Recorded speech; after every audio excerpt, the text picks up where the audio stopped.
Belle découverte. On vous donne aussi des bons plans. Vous rangez votre maison, vous Jean-Claude, régulièrement chez vous? Pas trop, j'ai beaucoup de retard. Bon, alors vous allez être très attentif à ce qui va se passer.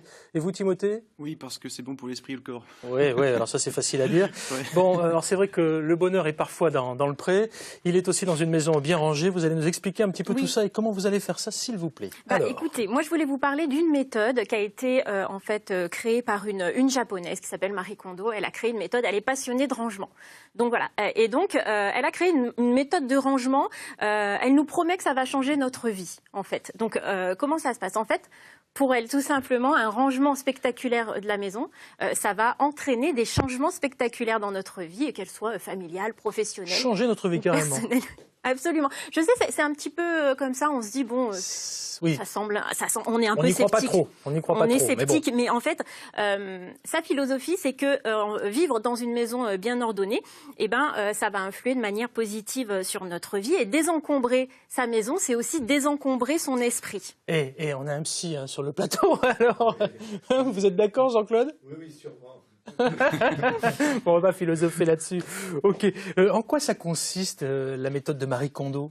Alors, en fait, la méthode de Marie Kondo, en fait, elle s'envisage comme un événement vraiment spécial et unique dans une vie. On va faire un grand rangement et on va plus jamais avoir à le faire, en fait. On n'est pas dans du petit ménage quotidien ou du petit rangement. On est vraiment sur un événement spécial. On va se lancer et une fois qu'on sera lancé, il faut plus s'arrêter. Alors, ça peut prendre 6 mois si vous avez une grande maison. Je suis pas en train de vous dire qu'il faut ranger votre maison en un week-end. C'est pas du tout ça. Mais voilà. Et donc, cette méthode, elle a 2 grandes étapes. D'abord, je jette et ensuite, je range. Alors, je jette. Quand je dis je jette, on met pas à la poubelle, on donne ou on revend. Voilà, mais c'est plus simple dans la méthode, on dit jeter. Donc voilà. Donc d'abord, je fais du tri. C'est compliqué de faire du tri. Je sais pas vous, mais alors perso, pour jeter et pour faire du tri, alors là, Et oui, je sais. Peut-être que je viens de vous voir, Jean-Claude, parce que je viens de ranger un petit peu tout ça. Oui, je sais, c'est ça. En fait, elle l'explique très bien dans cette méthode. C'est compliqué de faire du tri. Alors comment on fait? Comment Marie Kondo, elle fait Oui. Comment elle fait, Marie? Pour faire du tri, en fait, tout simplement, elle nous dit qu'il faut prendre les objets dans ses mains. Alors, par exemple, voilà. Et en fait, il faut sentir si ça nous procure de la joie. Alors oui, c'est un peu perché comme ça. Mais en fait, c'est hyper...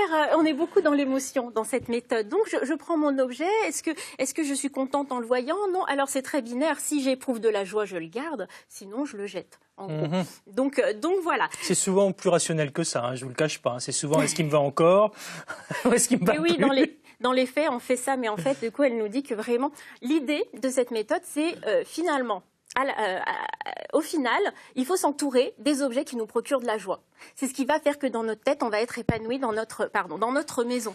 Voilà. D'accord. En tout cas, ça donne envie de s'y mettre. Quels sont les grands principes? Vous m'avez dit les principes. C'est notamment de savoir si c'est positif ou si hop là. Voilà. Voilà. Il faut aussi vraiment se poser des questions. Pourquoi j'ai envie de ranger ma maison? Qu'est-ce que ça peut m'apporter? C'est vraiment c'est assez psychologique. Voilà. C'est pour ça que c'est pas du petit rangement du week-end. C'est vraiment on va faire du grand tri dans sa maison et dans sa tête. Donc voilà. Elle préconise aussi de ranger dans le calme. Faut faire ça zen.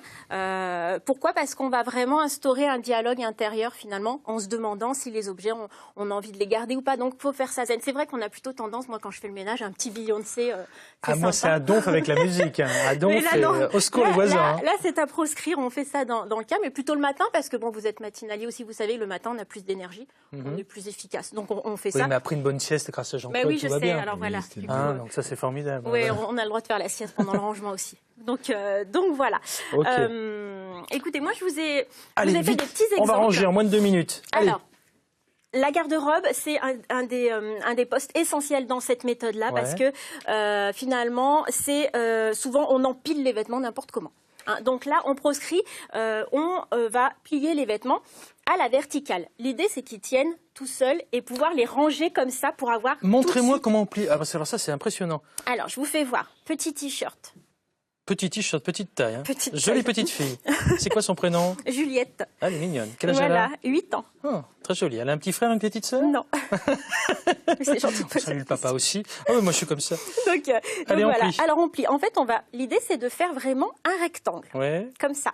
D'accord? Donc jusque là, rien de foufou. Mais là, on va replier une fois en laissant un petit peu de marge ici.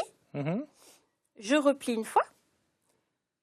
Puis une dernière fois. Et là, pour voir si on a bien fait, il faut que ça tienne. Pas mal. Là, ça tient. Donc, du coup, l'idée, c'est vraiment de pouvoir ranger les petits vêtements comme ça. Déjà, là, on respecte le vêtement. Il n'est pas écrasé sous une pile parce qu'en fait, c'est ça qui fait les faux plis et qui va abîmer les vêtements, c'est le poids. Donc là, on est vraiment dans cette idée, déjà, de gain de place, vous en mettez 2 fois plus. Vous allez pouvoir en ranger 2 fois de plus. Voilà. Et puis, de respect du vêtement. Et puis là, tout de suite, on visualise ce qu'on a. Je ne veux pas jouer les troubles faites, mais si je prends celui-ci, c'est une grande taille. C'est à papa ou à maman. Ça marche pareil? Allez. Oh, j'aime beaucoup Mademoiselle en basket. Allez, vite, en 20 secondes. Allez, ça marche. On plie. Donc déjà, hop, on enlève les plis, tac. On fait un petit rectangle. Ouais. Hop, voilà. J'ai compris. Une fois, je laisse une petite marge. Il faut laisser passer, là. Oui, voilà, parce qu'après, ça se... Super important. Une fois, 2 fois. Hop. Eh bien, c'est parfait. Ça tient. Parfait. Parfait. Moi, j'aime beaucoup. Rappelez-moi le nom de cette méthode. C'est la méthode KonMari de Marie Kondo. Merci pour cette méthode, Isabelle. Je trouve ça super.